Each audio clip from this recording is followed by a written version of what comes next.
সুলতান মাহমুদ গজনবী এই কথা বলার পর দয়ার নবী কিছু বলে না। দয়ার নবী মুস্কি মুস্কি হাসে ডাকতে বলে, সুলতান মাহমুদ গজনবী আমি বলবো না। বলে ঠিক আছে, না বললেন। একটা স্বপ্ন ছিল আপনার এই স্বপ্ন দেখার, সেটা পূরণ হইল। আরেকটা স্বপ্ন আছে আমার, আরেকটা ইচ্ছা আছে, সেটা কেমন কইরা পূরণ করবো একটু পরামর্শ দেন। বলো সেটা কি ইচ্ছা, কি স্বপ্ন তোমার? ডাকতে বলল নবীজি, 2 নাম্বার স্বপ্ন আমার হইল, 2 নাম্বার ইচ্ছাটা আমার হইল। দুনিয়ায় অনেক মানুষের সাথে চলছি, ঘুরছি ফিরছি, কোনো ভালো মানুষ খুঁজা পাই নাই, শুধু বাটপার সিডার লম্পট পাইছি। ও নবী গো, ভালো মানুষ দুনিয়ায় কে, কাদের সাথে সাক্ষাৎ করলে ভালো মানুষের সাথে সাক্ষাৎ করা হবে? এবার দয়ার নবী ডাকতে বলল, সুলতান মাহমুদ 12 বছর ধরে কেন দেখা দেয় না, সেটাও কি তুমি এখন বুঝতে পারো নাই? বলে কেন দেখা দেন নাই? বলে কেন দেখা দেই নাই জানো নি? 12 বছর যাবত তুমি সাধনা করতেছ, দেখা দেই নাই। আজকে একটা ভালো মানুষের খেদমত করলা, একটা ভালো মানুষের তেলের টাকা কিনা তেলের টাকা দিলা, হারিকেনের টাকা দিলা, শীতের কাপড় কেনার টাকা দিলা, মাদ্রাসায় পড়ার টাকা দিলা, খরচ দিলা।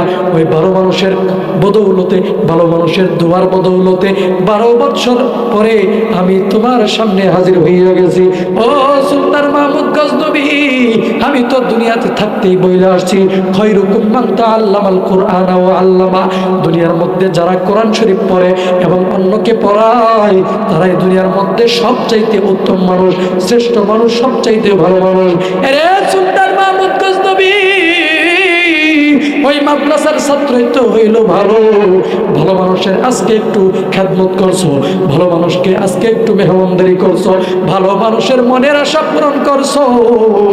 আজকে ওই ভালো মানুষের বদৌলতে আমি নবী তোমার সামনে হাজির হইয়া গেছি। জোরে জোরে বলেন না সুবহানাল্লাহ। আফগানিস্তানের বাদশা ছিল সুলতান মাহমুদ গজনবী। জোরে বলেন কে? নাম শুনছেন না আপনারা? অনেকে শুনছেন, যারা শিক্ষিত মানুষ আছেন তারা হয়তো শুনছেন, পড়ছেন। আফগানিস্তানের প্রেসিডেন্ট ছিল কে?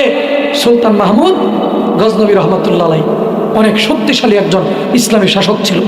উনি রাত্রিবেলায় কাবুল শহর, আফগানিস্তানের শহর হলো কাবুল, এই কাবুলে ঢুকতেছিল ঘোড়া নিয়ে, সৈন্য সামন্ত নিয়ে ঢুকতেছে।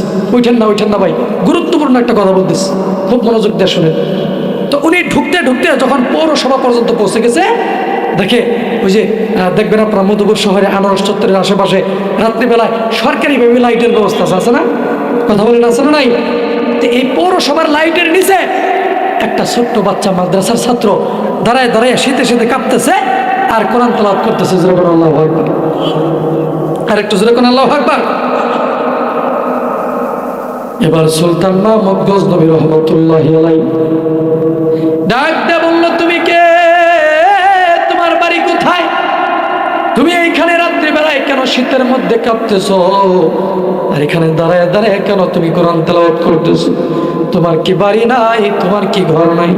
এবার এই ছোট্ট মাদ্রাসার ছাত্র ডাক দিয়ে বলল, ও আঙ্কেল, ও সুলতান মাহমুদ গজনবী রহমতুল্লাহ আলাইহি, ও সুলতান মাহমুদ গজনবী, শোনেন, আমার বাড়ি হইল ওই যে সামনের এলাকায়। আমার বাবা নাই, আমি হইলাম এতিম মানুষ, আমাকে ভরণ পোষণ দেওয়ার মতো কোনো লোক নাই। ও আঙ্কেল, আমি সন্ধ্যা থেকে রাত্রি 10টা পর্যন্ত আমি আমার ছাত্র ভাইদের হারিকেনের সাহায্যে পড়াশোনা করি। আমার তো হারিকেন নাই, আমার তো শীতের কাপড় নাই, আমার তো হারিকেনের তেল নাই, আমার তো বাতি নাই, আমার তো টাকা নাই, পয়সা নাই, কেমন কইরা হারিকেন কিনবো? ও আঙ্কেল, আমি রাত 10টা পর্যন্ত আমার ছাত্র ভাইদের হারিকেনের মধ্যে পড়াশোনা করি, মুখস্থ করি। কিন্তু আঙ্কেল, যখন রাত্রি 10টা বাইজা যায়, তখন আমার ছাত্র ভাইরা ঘুমায় যায়। ঘুমায় যাওয়ার পরে আমি তো আর পড়তে পারি না। তখন আইসা প্রত্যেক দিনই এই পৌরসভার লাইটের নিচে দাঁড়ায় দাঁড়ায় বৈশা আমি কোরআন শরীফ মুখস্থ করি। আমার হাফেজ হইতে হবে। আমার বাবার ইচ্ছা ছিল, আমার বাবার স্বপ্ন ছিল আমি হাফেজে কোরআন হব। এই জন্য এইখানে বসে বসে মুখস্থ করতেছি। এবার সুলতান মাহমুদ গজনবী রহমতুল্লাহ আলাইহি ডাক দিয়ে বলল, ও ও মাদ্রাসার ছাত্র রে, শোনো শোনো শোনো, ও শোনো, তুমি এদিকে আসো। এবার সুলতান মাহমুদ গজনবী রহমতুল্লাহ আলাইহি এই মাদ্রাসার ছাত্রটাকে কোলে নিয়া ঘোড়ার উপরে বসাই দিল। ঘোড়ার উপরে বসাইয়া রাজ দরবারের মধ্যে নিয়ে গেল।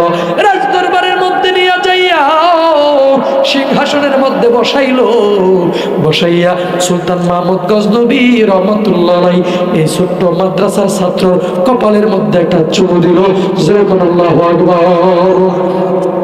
চুমু দেওয়ার পর ডাকতে বলতেছে, ও সন্তান, আমার এই সিংহাসনের চাইতেও তোর কপালটা বড় দামি রে সন্তান, তোর কপালটা বড় দামি।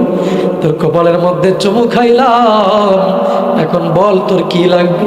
এবার এই ছোট্ট সন্তান, ছোট্ট মাদ্রাসার ছাত্ররা ডাক দিয়ে বলল, ও সুলতান মাহমুদ গজনবী, আমার তো হারিকেন নাই, আমার তো শীতের খবর নাই। আমার যদি হারিকেনের একটা ব্যবস্থা হইতো, আমি রাত্রিবেলায় পইরা পইরা হাফেজ হইতে পারতাম। এবার ডাক দিয়ে বলল, ঠিক আছে, হারিকেন কিনতে কয় টাকা লাগে? বলে 5 টাকা লাগে। দিলাম 5 টাকা। বলে শীতের কাপড় কিনতে কয় টাকা লাগে? বলে আরো 5 টাকা লাগে। তাও দিলাম 5 টাকা। বলে তেল কিনতে কয় টাকা লাগে? বলেন দিলাম। বলে 5 টাকা লাগে। বলে তাও দিলাম।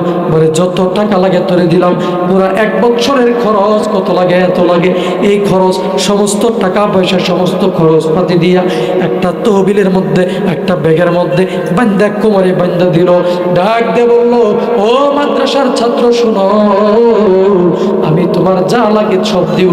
তুমি হাফেজ হওয়ার আগ পর্যন্ত, আলেম হওয়ার আগ পর্যন্ত যত খরচপাতি লাগে তুমি এতিমের দায়িত্ব আমি সুলতান মাহমুদ গজনবী হাতে তুইলা নিলাম। চিল্লা বলেন না আল্লাহু আকবার।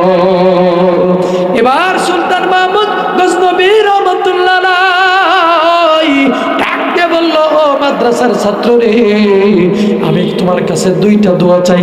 বলে কয়টা দোয়া? যারা বলেন কয়টা দোয়া? 2টা দোয়া চাইলো। বলে কি দোয়া? বলে 1 নম্বর দোয়া হইল, 12 বছর যাবৎ সাধনা করতেছি, 12 বছর যাবৎ কত সূরা ইয়াসিন তেলাওয়াত করতেছি, কত দুরূদ শরীফের আমল করতেছি, কত স্বপ্ন সাধনা করতেছি। নবীকে স্বপ্ন দেখব, নবীকে স্বপ্ন দেখার 12 বছর আগে থেকে আমি সাধনা করতেছি, কিন্তু রাহমাতুল লিল আলামিন স্বপ্ন যুগে দেখা দেয় না। নবীকে স্বপ্ন দেখতে পারি না, কোনো প্রকারে এই 12 বছরে দেখতে পারতেছি না। তুমি আমার জন্য এইটা দোয়া করবা। আরেকটা দোয়া হইল, দুনিয়ায় আমি অনেক মানুষের সাথে উঠা বসা চলাফেরা করেছি, দুনিয়ার সব মানুষ আমি বাটপার সিডার পাইছি, ভালো কোনো মানুষ পাই নাই, উত্তম কোনো মানুষ পাই নাই। তুমি যেন দোয়া করো একজন ভালো মানুষের সাথে আমার যেন সাক্ষাৎ হয়ে যায়। যেরকম আল্লাহু আকবার। এবারে মাদ্রাসার ছাত্র ডাক দিয়ে বলল, সুলতান মাহমুদ গজনবী, একটা দোয়া হইলো নবীর স্বপ্ন দেখতেন, আরেকটা দোয়া হইলো ভালো মানুষের সাথে সাক্ষাৎ করতেন, এই দুটোই তো দোয়া। হ্যাঁ, দুই দোয়া। ঠিক আছে, আমি দোয়া করবো, কোনো সমস্যা নেই। এবার সুলতান মাহমুদ গজনবী রহমতুল্লাহ আলাইহি ডাক দিয়ে বলল, রে আমার সৈন্যরা, এই মাদ্রাসার ছাত্রটাকে ঘোড়ার উপরে উঠাইয়া মাদ্রাসায় নিয়ে দিয়ে আসো, মাদ্রাসায় নিয়ে দিয়ে আসো। এবার মাদ্রাসার মধ্যে যাইয়া এই মাদ্রাসার ছাত্রটা 2 রাকাত নামাজ পড়িয়া আল্লাহর দরবারে হাত 2টা তুইলা দিছে।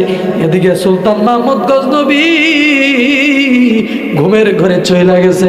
ছাত্রটা আল্লাহর দরবারে হাত তুইলা বলে, ও দয়ার আল্লাহ, আমার তো স্বপ্ন ছিল, ইচ্ছা ছিল হাফেজ হব, আমার বাবারও তো ইচ্ছা ছিল হাফেজ হব, আলেম হব, কিন্তু বাবার ইচ্ছা পূরণ করার আগে বাবা দুনিয়া থেকে বিদায় হয়ে গেছে। আপনি আমার আল্লাহ, আপনি আমার বাবাকে বিদায় করে নিয়ে গেছেন। ও দয়ার আল্লাহ গো, কিন্তু আল্লাহ আজকে আমার স্বপ্ন পূরণ করে দিল। সুলতান মাহমুদ গজনবী একটা হারিকেন কেনার টাকা দিছে, হারিকেন কিনা দিল, শীতের কাপড় কিনা দিল, হারিকেনের তেল কিনা দিল, 1 বছরের খরচপাতি দিয়ে দিল। এবং যতদিন পর্যন্ত হাফেজ আলেম না হব ততদিন পর্যন্ত পুরা ভরণ পোষণ খরচপাতি সুলতান মাহমুদ গজনবী আমাকে দিবে। আল্লাহ গো, আমার মনের আশা সুলতান মাহমুদ পূরণ করছে। আল্লাহ গো, তুমি আল্লাহ ও সুলতান মাহমুদের মনের 2টা আশা কবুল কইরা নাও। জোরে কন্যা আল্লাহু আকবার। রে বন্ধুরে, এবার সুলতান মাহমুদ মাহমুদ গজনবী রাহমাতুল্লাহ আলাইহি যখন ঘুমের মধ্যে বিভোর হইয়া গেছে, ছাত্ররা যখন আল্লাহর দরবারে কাঁদতেছে, বিশ্বনবী রাহমাতুল্লিল আলামিন সুলতান মাহমুদ গজনবীর স্বপ্ন যুগে হাজির হইয়া গেছে। জোরে কন্যা আল্লাহু আকবার, আর একটু আওয়াজ দিয়ে কন্যা আল্লাহু আকবার। সুলতান মাহমুদ ঘুমের মধ্যে স্বপ্নের মধ্যে তাকায় দেখে রাহমাতুল্লিল আলামিন নবী আমার সামনে হাজির হইয়া গেছে। ডাকতে বলে আসসালাতু আসসালামু আলাইকা ইয়া রাসূলুল্লাহ ইয়া হাবিবাল্লাহ। নবী এতদিন পর্যন্ত 12 বছর পর্যন্ত সাধনা করতেছি, আপনি দেখা দিলেন না, আপনি আমাকে দেখা দিলেন না, আজকে কেন দেখা দিলেন? আজকে কি জন্য দেখা দিলেন?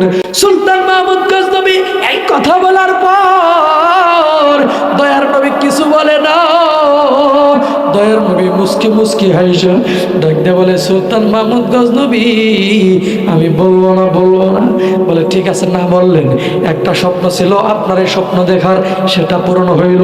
আরেকটা স্বপ্ন আছে আমার, আরেকটা ইচ্ছা আছে, সেটা কেমন কইরা পূরণ করবো একটু পরামর্শ দেন।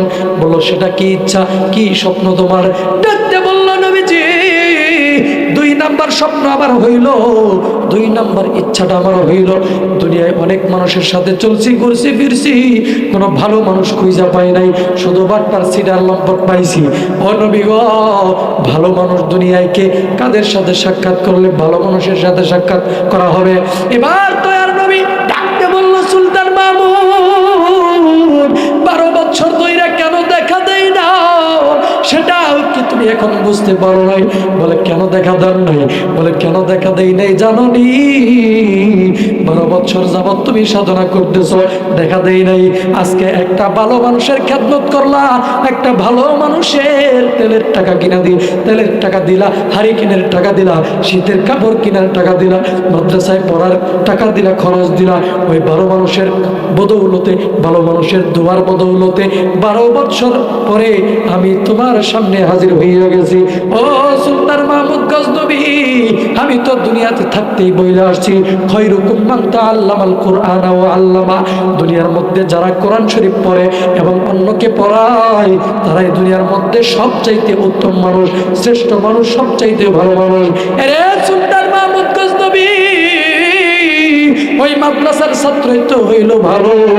ভালো মানুষের আজকে একটু খেদমত করছো, ভালো মানুষকে আজকে একটু মেহমানদারি করছো, ভালো মানুষের মনের আশা পূরণ করছো। আজকে ওই ভালো মানুষের বদৌলতে আমি নবী তোমার সামনে হাজির হইয়া গেছি। জোরে জোরে বলেন না সুবহানাল্লাহ। এবার পরের দিন সুলতান মাহমুদ গজনবী সকালে উঠে ঘোষণা করে দিছে, আমার দেশের সবাই শোনো, আজকে থেকে সমস্ত মাদ্রাসা মসজিদের ইমাম, মুয়াজ্জিন, এদের আলেম ওলামাদের সরকারি বেতনভুক্ত করে দিলাম সবাইকে। জোরে করে আল্লাহু আকবার। এবং হাকিমুল উম্মাত এবং কারি তৈয়ব স্যার রহমতুল্লাহ আলাইহি তার খুতবাতে হাকিমুল ইসলাম এই কিতাবের মধ্যে লিখছে যে কোনো ব্যক্তি যদি দুনিয়ার মধ্যে, কোনো মানুষ যদি এই সূত্র অনুযায়ী কোনো মানুষ যদি আল্লাহর নবীর ঘরে দান করে, সহযোগিতা করে, নবীর ঘরকে মহব্বত করে, কোনো কোরআনের হাদিসকে ভালোবাসে, সাহায্য করে, সহযোগিতা করে, সে যদি মনে মনে নিয়ত করে যে আল্লাহ আমি নবীর স্বপ্ন দেখতে চাই, নবীর জীবনে একবার হলে স্বপ্ন যুগে দেখতে চাই, কারি তৈয়ব সাহেব রহমতুল্লাহ আলাইহি খুতবাতে হাকিমুল ইসলামের মধ্যে লেখেন, ওই ব্যক্তির জীবন দশায় নবীর স্বপ্ন না দেখাইয়া মরণ দিব না। জোরে কোন আল্লাহু আকবার।